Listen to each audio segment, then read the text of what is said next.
Hi, welcome to Luxury in Moderation, where we appreciate the finer things in life without going overboard.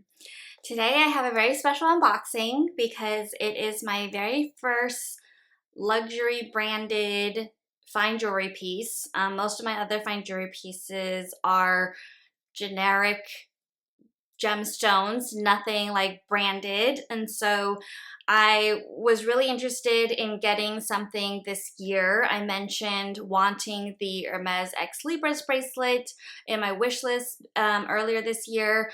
I'm going to go into why I ultimately decided on this Louis Vuitton piece instead of that Hermes one, and I will show you the details about it. I'm also going to explain my whole thought process of what bracelets I considered. There were quite a few of them, and again, why I ultimately decided on this one.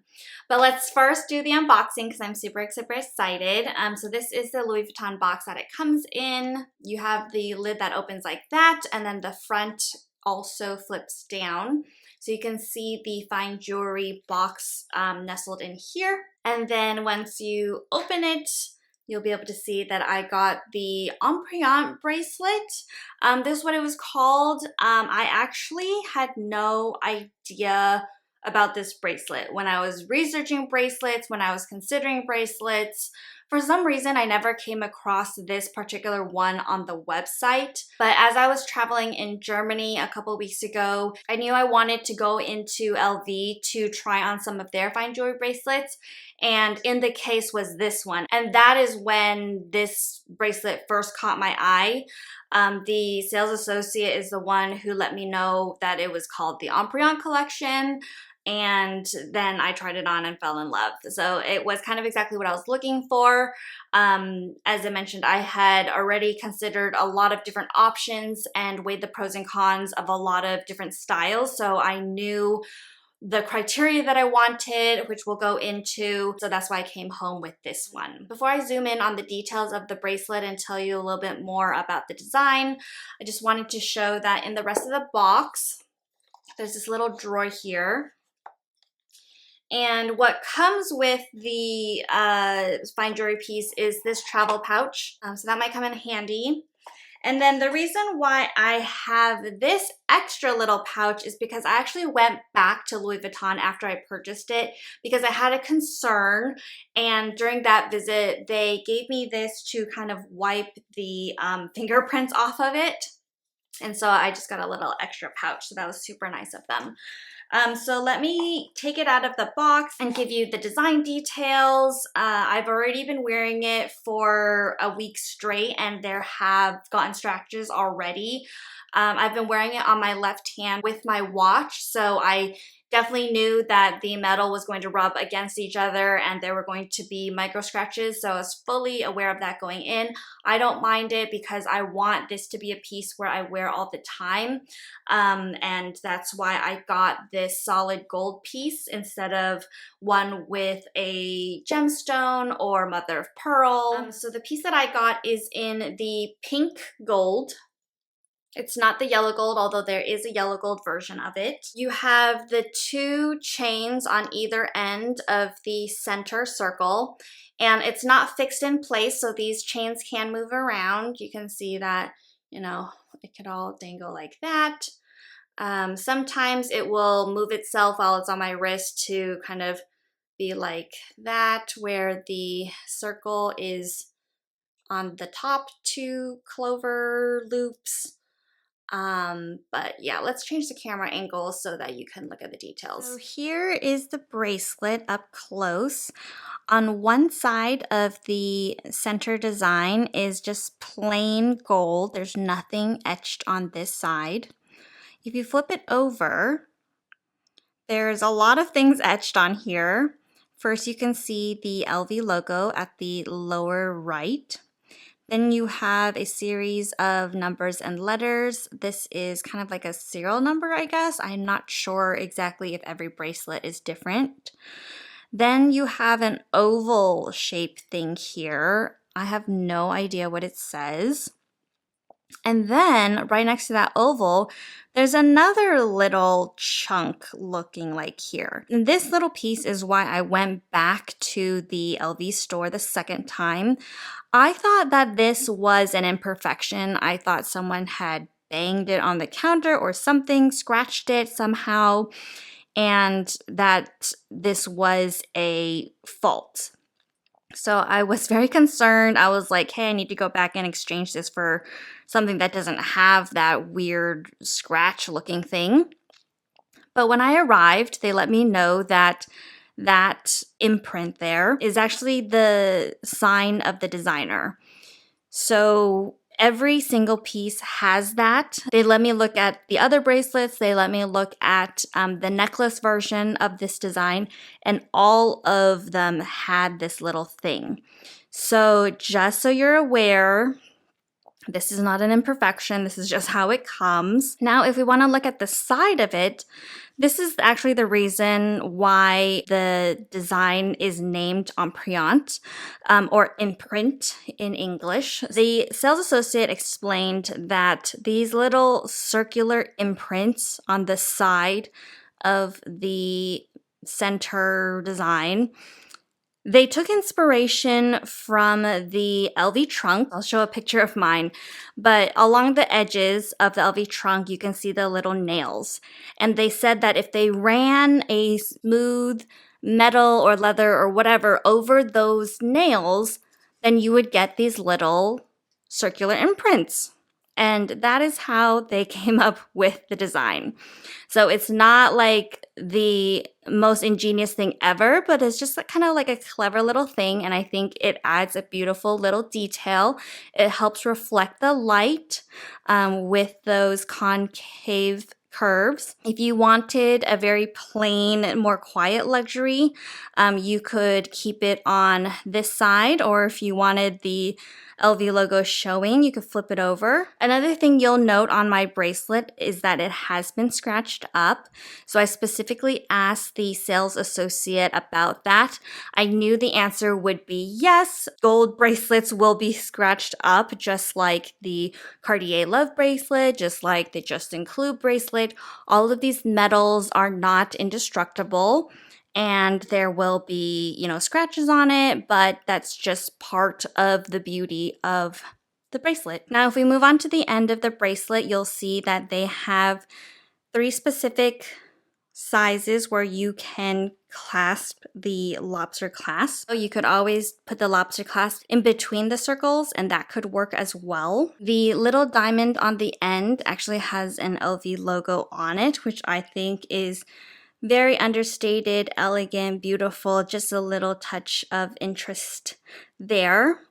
The most annoying thing about the bracelet is the lobster clasp. So it's very small, and I have not been able to put on the bracelet by myself at all. I put it on the middle one, and just not being able to control and contort myself in that particular way, I've always had to have help putting on the bracelet.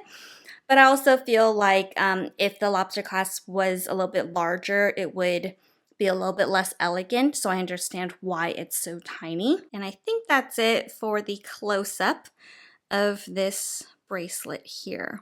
Now I'm going to get into more about how I decided on this and what I paid for it. Here is how the bracelet looks on. I have it currently on my left hand right next to my rose gold watch. So I think it looks really good here. I did try it on my right hand and I just wasn't used to it.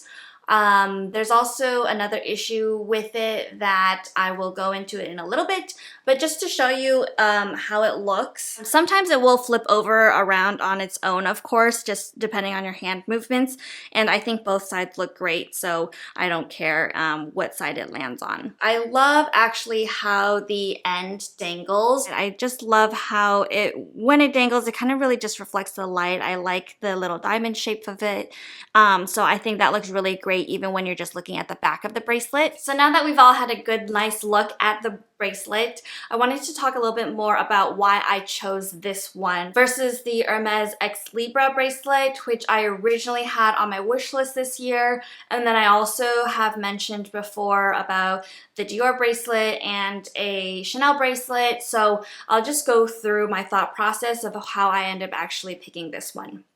So let's kick it off with the Hermes ex-libris, wanting to have that specific bracelet because I like the ex-libris design. I think it reminds me of a Greek and Roman coin, which I'm very into. I really love that design on my mosaic plates, so I just think it's really pretty. And I really wanted to have a bracelet that I could keep on at all times. I didn't want to have something that I would have to take on and off, just because I'm not a person who has the time in the morning or has the discipline in the morning to do that every day. So I'd rather just keep it on. But as I considered the Hermes bracelet more and more, I realized that it was a little bit impractical for me. First off, because the ex-libris coin part is dangling. It's not within the bracelet circle like this. It's actually hanging off, flopping about. I felt like that would be a little bit annoying for me. And then the closure on that bracelet is not like a lobster clasp like this one. It is a rod that goes through a circle. And I have heard of rare instances where those things have unhooked itself and then, you know, it would just open and fall, and if it's in a busy place you might lose it forever. So I was a little bit worried about the security of that closure. I would much have preferred if it was a lobster clap closure. In fact, I even considered going to Michael's and getting one of those myself, and if I ended up getting that ex-libris bracelet, I would kind of fashion the lobster clasp myself to kind of adjust the bracelet so that I would feel more secure wearing it. Which is so ridiculous because let's get to the main hurdle for that bracelet, and let's be honest here, that bracelet is so expensive for what it is. I think the last time I checked, it was $3,500, and then you have the tax on top of that. I thought it was less last year when it first caught my eye. I thought it was closer to, 3,200. I don't remember exactly what the price was last year, but it's very possible that when they increased the prices in January, like they really increased the price of that bracelet. And I think at the 3,500 mark, it was just more than I was willing to spend for such a simple bracelet.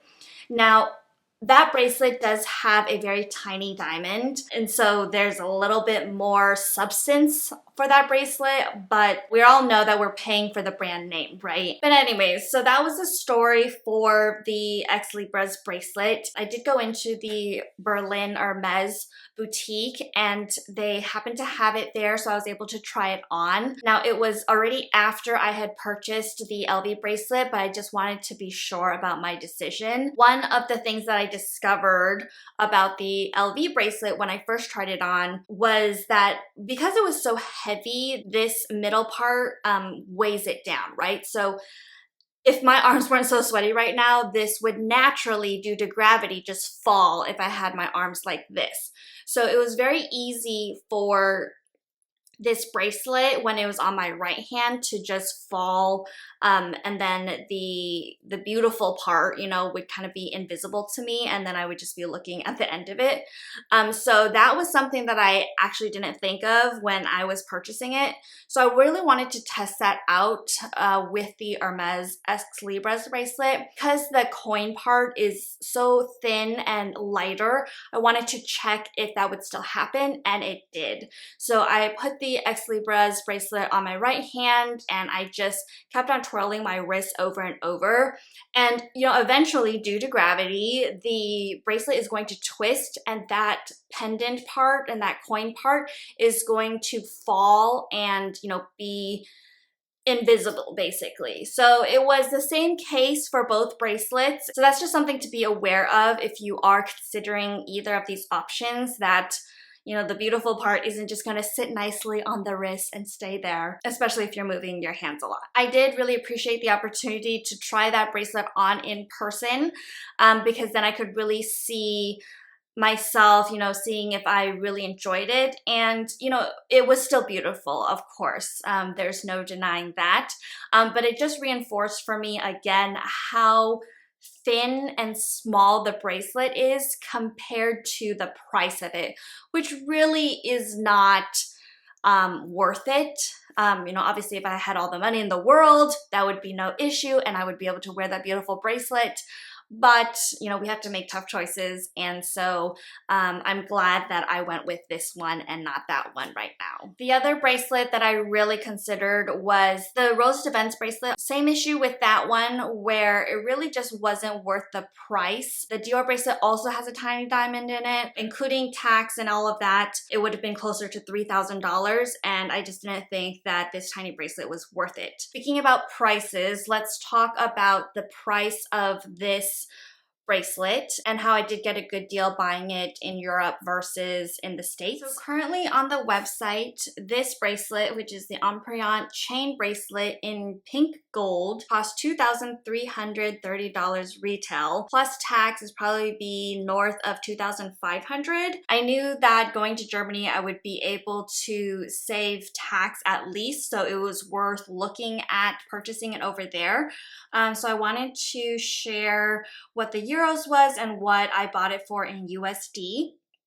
So the euro cost of it was 2,290 euro. That translated to $2,445.72. But then I did get that tax back and I got a total of $258.81 back.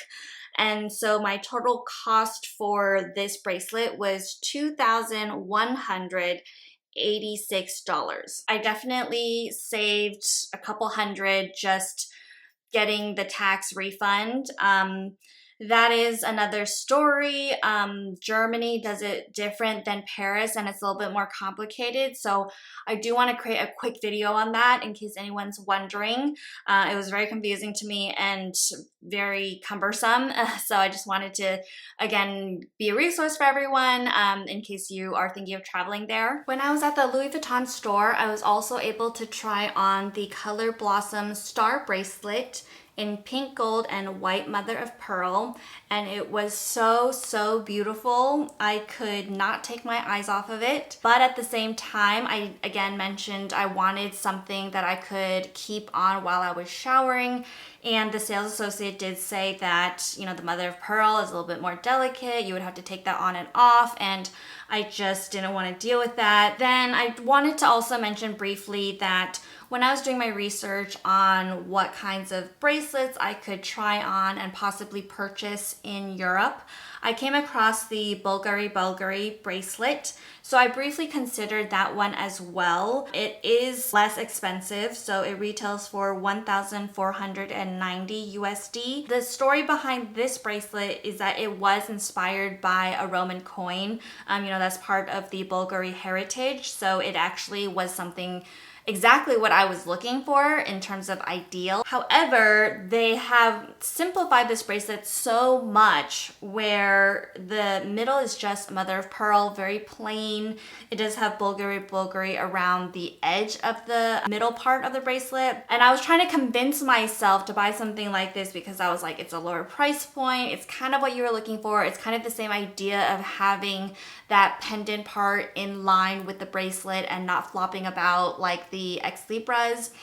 But in the end, I just felt like I didn't love it. I didn't think it was beautiful and stunning. And so I really shouldn't be trying to talk myself into buying something like that. And I just wanted to share my thought process of, you know, all the bracelets I considered and why I eventually settled on the Louis Vuitton one, because I think that's kind of more helpful than just showing what I bought. It's about how do you make the decisions, right? How do you prioritize and feel good about your purchase ultimately? And it's going to be different for everyone, right? Your conditions for a bracelet might be different than mine. So I wanted to connect the dots on my choices and what my criteria was. So I hope this video was interesting and helpful. Please let me know if you have any other questions. I would love to be a resource for you. Thank you so much for watching, and I hope to see you in the next one.